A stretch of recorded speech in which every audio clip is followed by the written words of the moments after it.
News, सच जरूरी है। नमस्कार, एमएनएस न्यूज लाइव में आप सभी का स्वागत है। मैं हूं आपके साथ अर्शी अंसारी। आइए देखते हैं देश और दुनिया की तमाम बड़ी खबरें।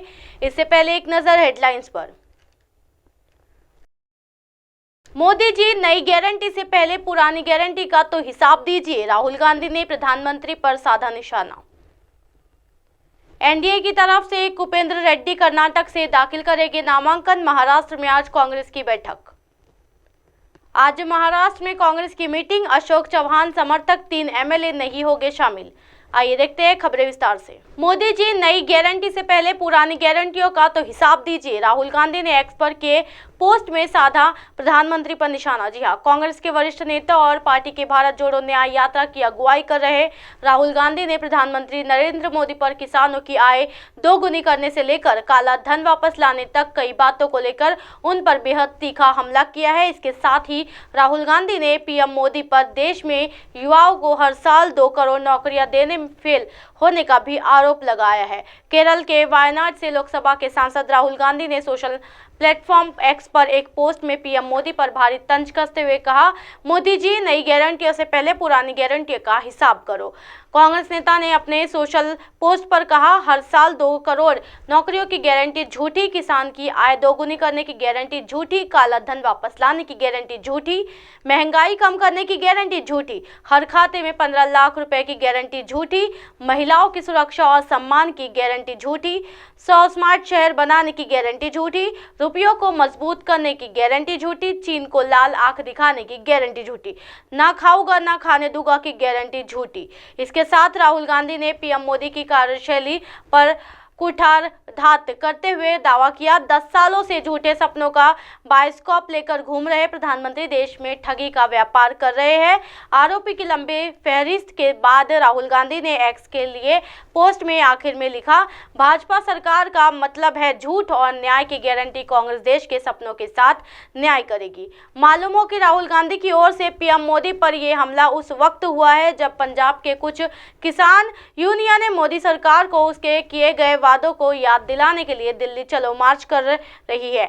किसान साल भर के किए आंदोलन के दौरान फसलों पर न्यूनतम समर्थन मूल्य की गारंटी देने वाले कानून की मांग अब भी कर रहे हैं। बढ़ते अगली खबर की ओर। एनडीए की तरफ से कुपेंद्र रेड्डी कर्नाटक से दाखिल करेंगे नामांकन। महाराष्ट्र में आज कांग्रेस की बैठक। जी हां, कर्नाटक जनता दल यानी सेक्युलर नेता एचडी कुमारस्वामी ने बताया कि पार्टी में एनडीए उम्मीदवार के तौर पर नामांकन पत्र दाखिल करने का फैसला लिया है। कुमारस्वामी ने कहा है कि भाजपा जेडीएस गठबंधन की तरफ से कुपेंद्र रेड्डी को चुना गया है। जेडीएस नेता कुमारस्वामी ने कहा, भाजपा के राष्ट्रीय अध्यक्ष और राष्ट्रीय नेता और भाजपा के राष्ट्रीय नेता एक साथ शामिल हुए। हमने एनडीए उम्मीदवार के तौर पर नामांकन पत्र दाखिल करने का फैसला किया है। जेडीएस भाजपा गठबंधन के उम्मीदवार कुपेंद्र रेड्डी को दोनों पार्टियों की तरफ से चुना गया है। हम वोट बर्बाद नहीं करना चाहते थे, इसी वजह से केंद्र से हमें उम्मीदवार खड़ा करने की सलाह दी गई है, इसलिए हमने कुपेंद्र रेड्डी द्वारा नामांकन पत्र दाखिल करने का फैसला किया है।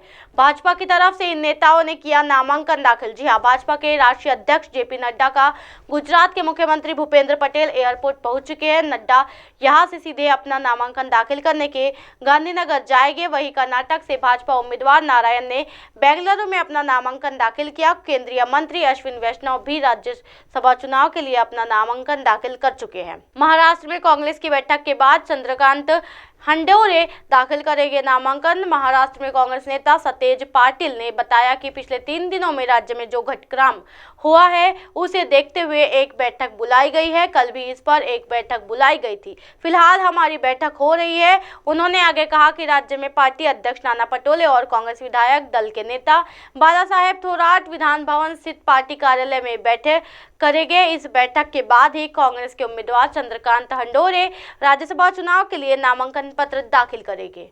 बढ़ते अगली खबर की ओर। आज महाराष्ट्र में कांग्रेस की मीटिंग। अशोक चौहान समर्थक 3 एमएलए नहीं होंगे शामिल। जी हां, महाराष्ट्र के दिग्गज नेता कहे जाने वाले अशोक चौहान ने पार्टी से इस्तीफा देने के बाद अब कांग्रेस पार्टी की आज महाराष्ट्र में मीटिंग है। इस मीटिंग में सबकी नजरें अड़ी हुई है। बता दें कि इस मीटिंग में महाराष्ट्र कांग्रेस प्रमुख नाना पटोले के कांग्रेस पार्टी के कई बड़े नेता शामिल होने वाले हैं। संभावना है कि इस बैठक में कांग्रेस आगामी लोकसभा चुनाव की राजनीतिक तैयारी करेगी। इस मीटिंग के बारे में ये बताया जा रहा है कि अशोक चौहान समर्थक 3 विधायक आज कांग्रेस विधायक दल की बैठक से अनुपस्थित रहेंगे। विधायक मोहन मंडे, जितेंद्र अंता पुरस्कार, माधवराव पाटिल जवड़ाकर अनुपस्थित रह सकते हैं। ऐसे में अब ये देखना होगा कि क्या वास्तव में ये 3 विधायक कांग्रेस की पार्टी में उपस्थित रहेंगे।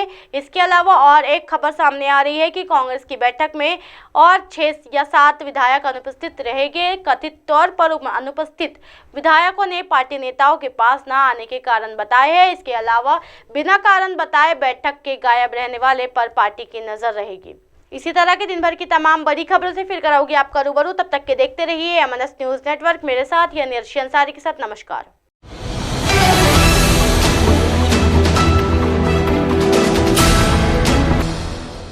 ये है MNS न्यूज नेटवर्क और आप देख रहे हैं MNS न्यूज।